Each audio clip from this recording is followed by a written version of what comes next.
If a broken arrow message is ever flashed, signaling a nuclear weapons accident within the United States, will we be ready to cope with it?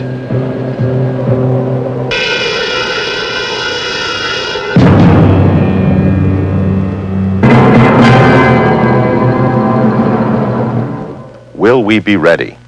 That's the question we sought to answer in the Nevada desert. The occasion, a joint Department of Defense, Department of Energy nuclear weapons accident exercise. The doctrine for response forces at such an accident is straightforward enough in outline. You put out the fire, remove and treat casualties, establish command and control, contain the contamination, render the weapon safe, and start recovery operations. And what a tremendous effort lies behind those simple words. What a potential for serious complications. For we're talking about an event that literally explodes in the news media and in the public mind. Our government, from the White House on down, demands a quick, competent response to contain the danger first, then eliminate it, and finally recover from it. Now here is the Air Force on-scene commander at the exercise site. Roger. The exercise you are about to see was the first of its kind, unique in scope and duration, and consequently unique in its great importance to all who share responsibility in nuclear weaponry. Its purpose was to test our responses, to play out from the first Mayday call to the final cleanup the complete scenario of actions required by a major nuclear accident. From this exercise, we all learned valuable lessons. It showed how critically important is each individual's function in the total effort. It proved that your personal response, your decisions, your recall of what you learned in training can make the difference between a widespread calamity or a swiftly contained local incident. The basic facts were these. An Air Force C-141 with 7 crew members crashed and burned in the Nevada desert. Aboard was a group of nuclear weapons being ferried to a depot, 6 complete weapons and components for 2 more, from the inventories of the Army, the Navy, the Air Force, and the Marines. The D-Day clock thus begun ticking at 09:55 hours with a potential broken arrow message from Nellis Air Force Base. Confirmation went out within half an hour when a reconnaissance helicopter from the nearby Army camp, Fort Mercury, found the wreckage 30 miles away. The grim message was, no evidence of life, aircraft badly broken up. The first word of a nuclear weapons accident goes to the National Military Command Center, then to the topmost levels, including the Secretary of Defense, the White House Situation Room, and the JNACC, the Joint Nuclear Accident Coordinating Center. Follow-on alerts in this case went to over 50 different agencies, commands, and units in the armed services, the Departments of Energy, Justice and State, and several Nevada offices. The nature of the event is such that a shock wave runs through our whole government structure, which unless contained can soon expand into a state of public alarm. First response was from the nearest military unit, which happened to be the Army. By helicopter and ground vehicle, their response team arrived at the site by noon. Craters near the wreckage showed that high explosive detonations had occurred. The question of contamination was quickly answered when the first reading showed 2,000 counts per minute on the alpha radiation detectors. Anti-contamination suits and masks must be worn. That radiation was real, not simulated. It was radium-223 with a half-life of 11 days. It had been spread in a calculated pattern over the crash site at a level that ensured against health hazards, but at the same time gave real instrument readings.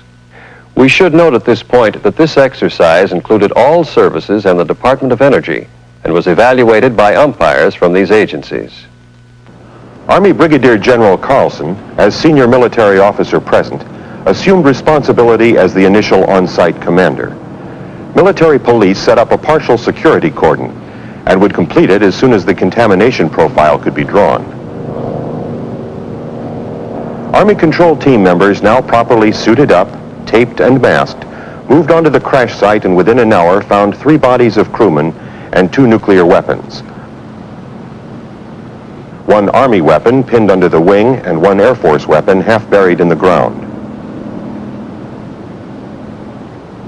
Now 2 civilians appeared in the area unexpectedly. They were promptly stopped by the MPs, but proved to be the owners of this land and soon wanted to talk about damage claims. One of them had picked up some contamination and had to be held for his own safety until the decontamination unit was set up.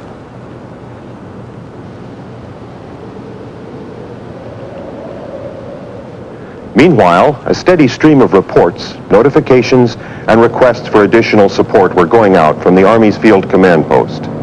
Among them was a request to the Federal Aviation Administration to create a prohibited air corridor over the crash site, 10 miles wide and 10,000 feet high. Normally, we have no authority on private property, but a national defense area may be established in an accident like this where nuclear weapons are involved. Now the complexity of the operation was growing by the hour. The question arose as to whether the county coroner could handle contaminated bodies. Explosive ordnance disposal teams from the Army, Navy, Marines, and the Air Force were called for, since weapons belonging to each service were involved. The Department of Energy alerted weapons design people from the Livermore Laboratory, Sandia, and Los Alamos. At Nellis Air Force Base, their disaster response force assembled and departed for the crash site to support the Army team. By late afternoon, a Navy EOD team arrived from China Lake Naval Station in California. Shortly after, the Army's Alpha team came in from Fort Bragg, North Carolina, to aid in the radiation survey and contamination control line operations. The newsmen were not far behind, asking for interviews and for a look at the wreckage. They wanted names of casualties, cause of the crash, and details on potential radiation hazards to civilians living downwind.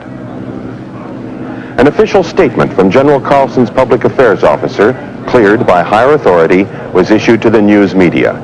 It stated the basic facts as they were then known and acknowledged that nuclear weapons were involved.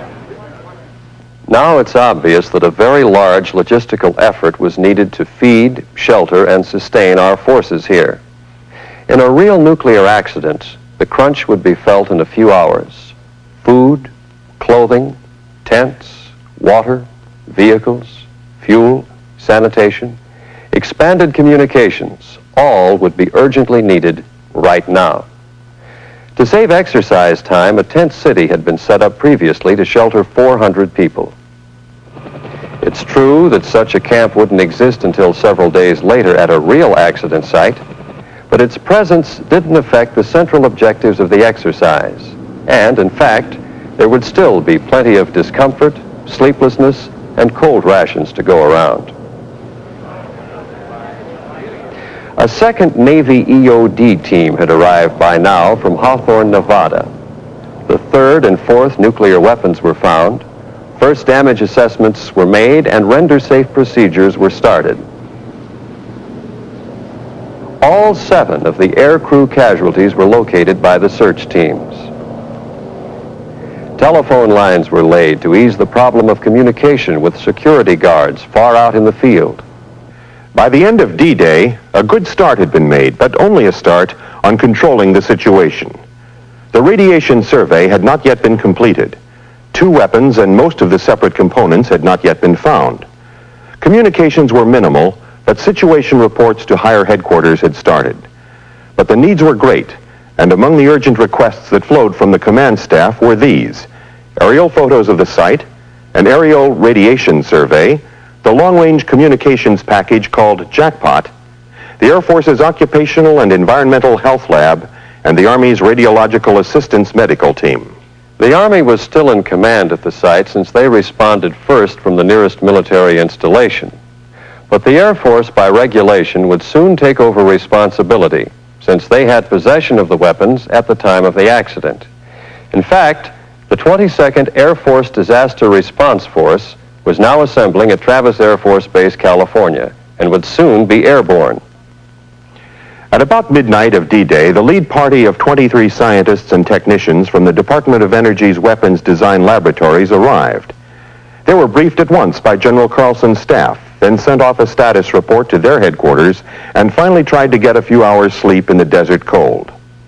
We can close out the first day of this exercise with one further comment. The three major television networks and most major newspapers carried stories on this operation right from the start. We were definitely in the public eye. The next day began with a planning meeting of unit leaders. Render-safe procedures of the weapons had first priority. Early in the day, an EOD team found more of the classified weapons components near the wreckage and reported a high radiation count near the aircraft tail.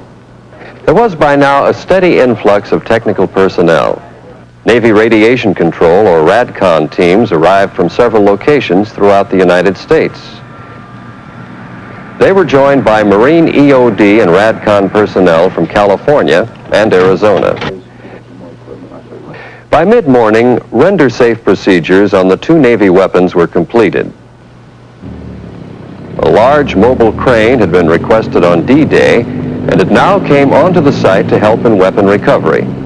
One of the Army's weapons was pinned under a wing and an engine. As soon as these were lifted off, EOD personnel were able to electrically safe the weapon. The situation report that went out from the Army's Field Command Post before noon placed the count at 206 military personnel now present, plus the 30 from the Department of Energy's weapons laboratories, with more to come. Communications were in danger of being swamped, but the arrival at the airstrip of the JCS Jackpot mobile communications package from MacDill Air Force Base in Florida promised some relief. Next to arrive was the EOD team from Hill Air Force Base, Utah, to perform render-safe procedures on the two Air Force weapons. Meanwhile, the ground radiation survey pressed ahead toward a complete map of the contaminated area. But then a distraction. A crowd of noisy pickets descended on the command post, protesting the presence of nuclear weapons. Don't let anybody move.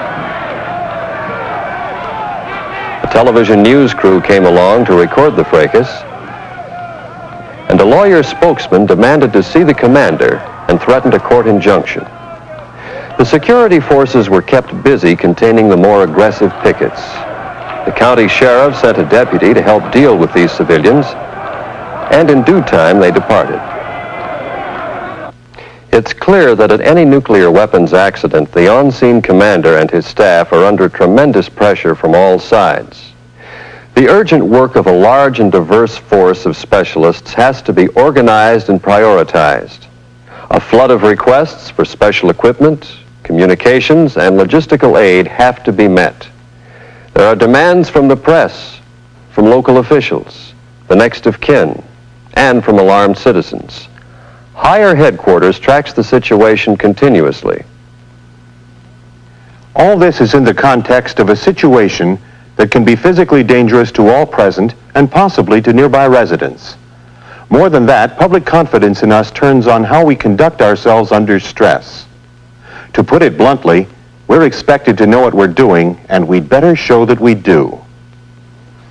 Early in the afternoon of the second day, the specialists from the DOE's weapons laboratories processed across the contamination control line and joined in the work. They were a welcome addition. First, for their expertise in weapons design, and secondly, because of their sophisticated radiation detection instruments. By mid-afternoon, shipping documents had been found in the wreckage, giving important confirmation of weapons specifics.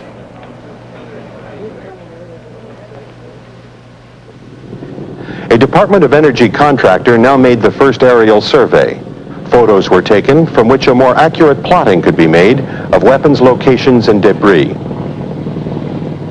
During the afternoon, field operations were momentarily suspended so that mortuary affairs personnel could remove casualties to a decontamination area. Now the Air Force's Disaster Response Force arrived to take over from the Army. The new on-scene commander was to be Brigadier General James Gardner, from Mac's 22nd Air Force. After he and his team had been briefed, the change of command was sealed with a friendly handshake, and all forces were placed at General Gardner's disposal. At Nellis, the air transportable Radiac package called A-Trap arrived from Kelly Air Force Base, Texas. Its capacity for instrument calibration and repair was urgently needed. The last of the weapons was now located. It had suffered a low-order detonation on impact. Parts of this and other weapons were also found during the afternoon, all of them contaminated, but many of the components were still missing. By late afternoon, the teams processed out for the day, hot, tired, and sweaty. A nighttime staff meeting was inaugurated to brief everyone on the day's results, the problems that had surfaced, and the plans for tomorrow. While that meeting was going on, another was held, bringing together the scientists and specialists from the weapons labs on the one hand, and the EOD and RADCON personnel from the services on the other.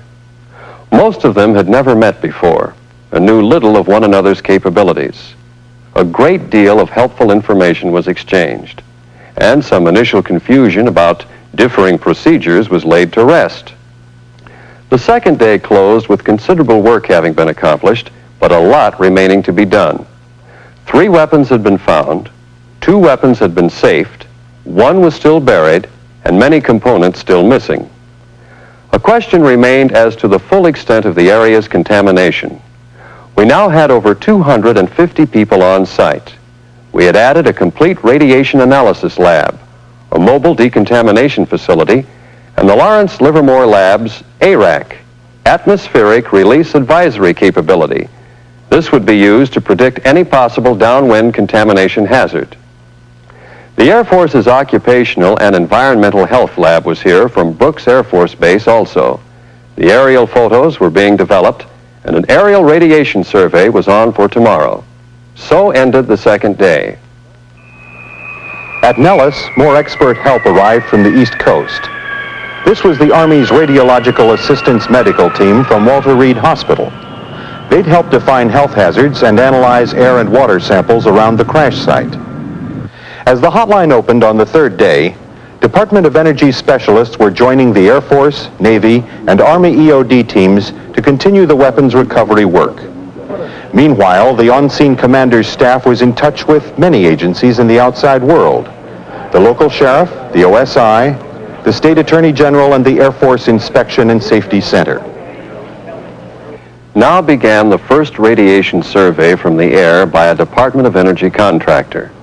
Within an hour, they reported finding a new hot spot southeast of the crash site at a previously unsuspected location.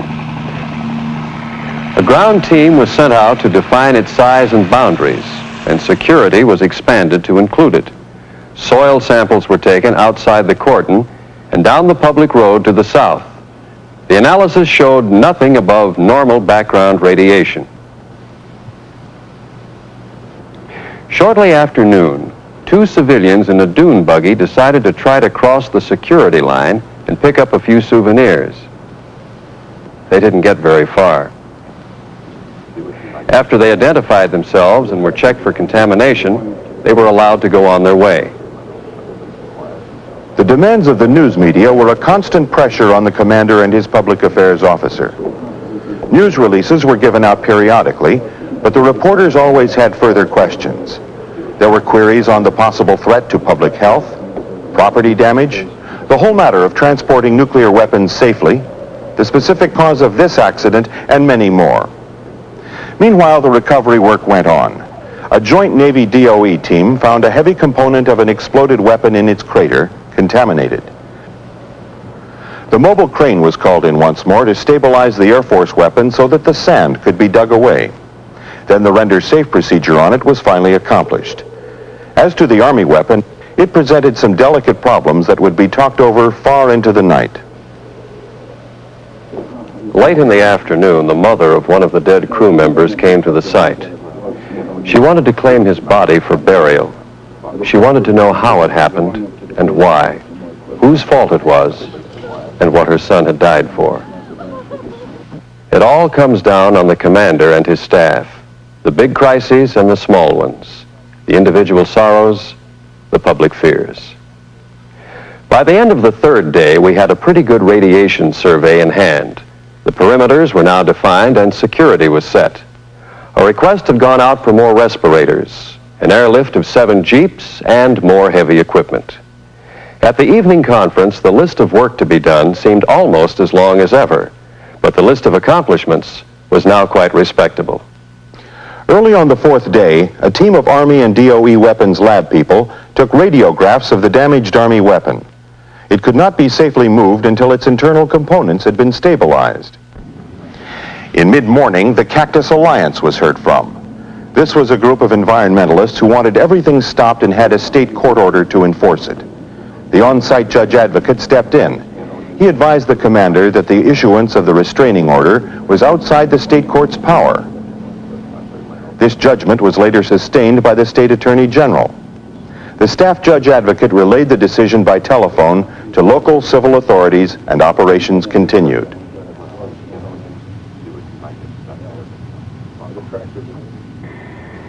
The Air Force's contamination disposal team now arrived from Kelly Air Force Base, Texas. Their work could not begin until all weapons had been recovered. But it was not too early to start planning. Now, a second aerial survey of radiation was made, and an unexpected hotspot was discovered in the north part of the site. A team of Department of Energy specialists deployed there found high radiation counts and updated the plot of the area accordingly.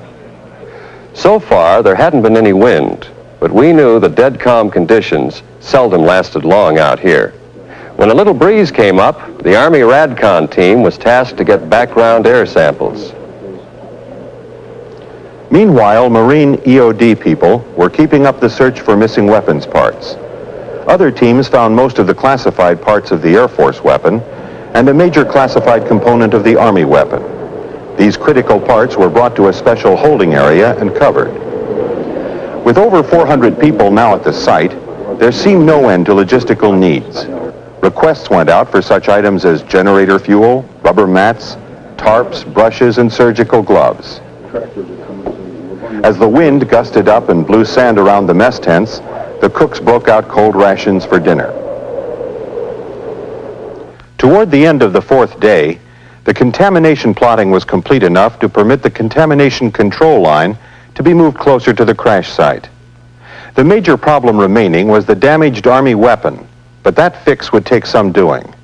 A charter flight was set up to bring in the 2 tanks of nitrogen gas, plus a regulator and accessories to provide the container environment needed for shipping the weapon. Not all of the exploded or buried components of other weapons had been found, but persistence hopefully would pay off. Newsmen's questions were now turning more toward possible long-term dangers. How much did we know about plant and soil contamination?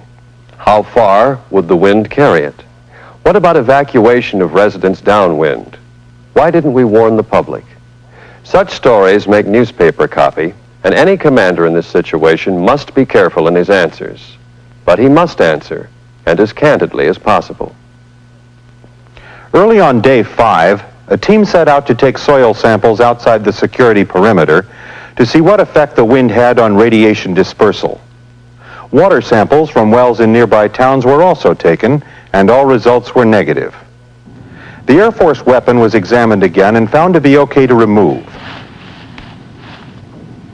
More contaminated pieces were found in and around the cratered areas, and the Marines found more fragments of their weapons components.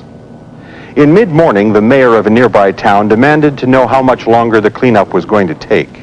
Local business was suffering. He was briefed by the commander, and the judge advocate advised him on claims procedures. The weapons lab team, shortly after noon, made a successful fix of the troublesome Army weapon, using the foam cure and nitrogen gas. Then the crane moved it to a holding area. The sheriff arrived in the mid-afternoon with a new surprise, a bench warrant for the arrest of General Gardner. The charge was contempt of court for ignoring the previous restraining order. It was a hectic day for the legal officer.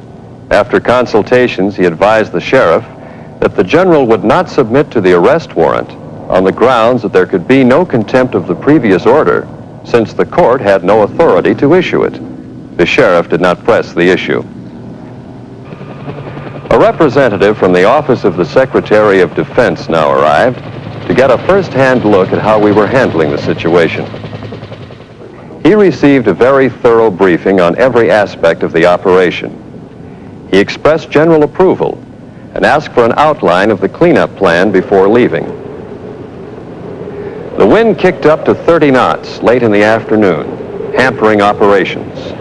Foul tenting, blowing sand, and cold added to the general discomfort.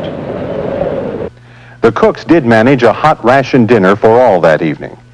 After that, there was the staff meeting to review the day's activities, and most especially to plan the work of identifying weapons components, decontaminating, and packaging. As the fifth day ended, personnel from the DOE's Pantex assembly facility were established in a separate tent to coordinate this final stage of the weapons recovery effort. By the sixth day, operations were going much more smoothly throughout the camp. One big item was the completion of the telephone system linking all units at the site. The arrival of the 1,500-gallon water tankers was a big help.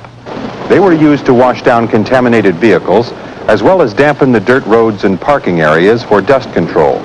And best of all, the wind subsided. The news people were still on site receiving briefings and asking questions on our progress. One man reported that a congressional investigation had been demanded in Washington. The answer to that was that any accident involving nuclear weapons would naturally be investigated in every detail. The search for weapons components was narrowing down to the few pieces still missing: fragments of an Army weapon and some Marine weapons parts. In mid-morning, a television news camera helicopter overflew the crash site. The on-scene commander at once ordered the legal officer to ask for an intercept of the chopper on landing. Now the Cactus Alliance was heard from again. Still another restraining order was delivered, this time from the federal court of this district. But calls to the United States Attorney and the Judge Advocate General cleared this obstacle as well.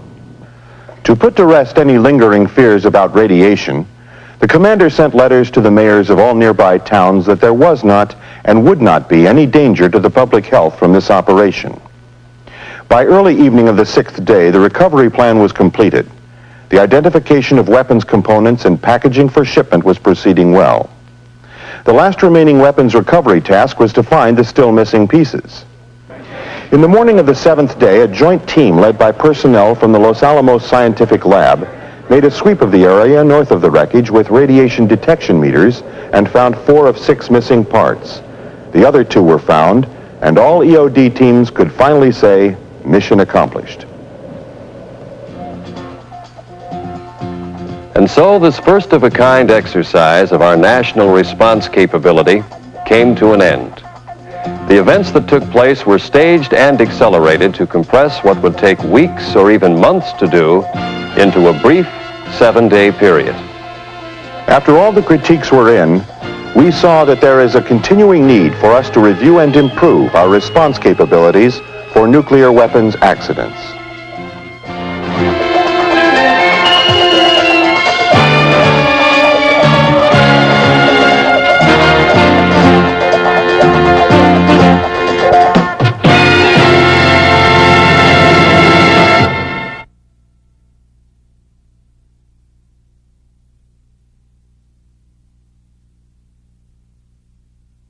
The Departments of Energy, Justice and State, and several Nevada offices. The nature of the event is such that a shock wave runs through our whole government structure, which unless contained can soon expand into a state of public alarm. First response was from the nearest military unit, which happened to be the Army. By helicopter and ground vehicle, their response team arrived at the site by noon. Craters near the wreckage showed that high explosive detonations had occurred. The question of contamination was quickly answered when the first reading showed 2,000 counts per minute on the alpha radiation detectors. Anti-contamination suits and masks must be worn. That radiation was real, not simulated. Force and the Marines. The D-Day clock thus begun ticking at 09:55 hours with a potential broken arrow message from Nellis Air Force Base. Confirmation went out within half an hour when a reconnaissance helicopter from the nearby Army camp, Fort Mercury, found the wreckage 30 miles away. The grim message was, no evidence of life, aircraft badly broken up.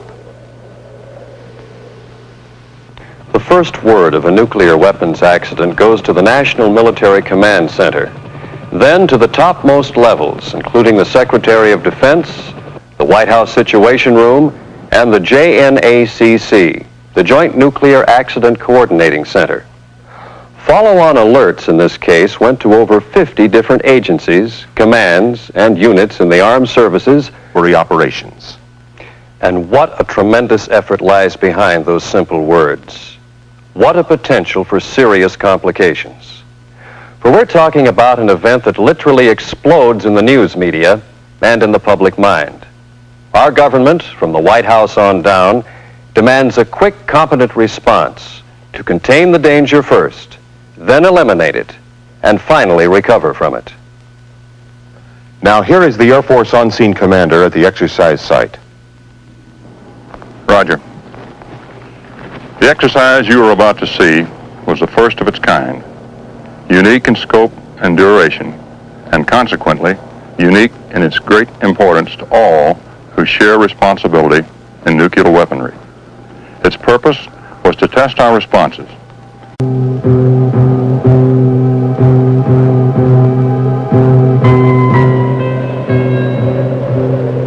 If a broken arrow message is ever flashed, signaling a nuclear weapons accident within the United States, will we be ready to cope with it?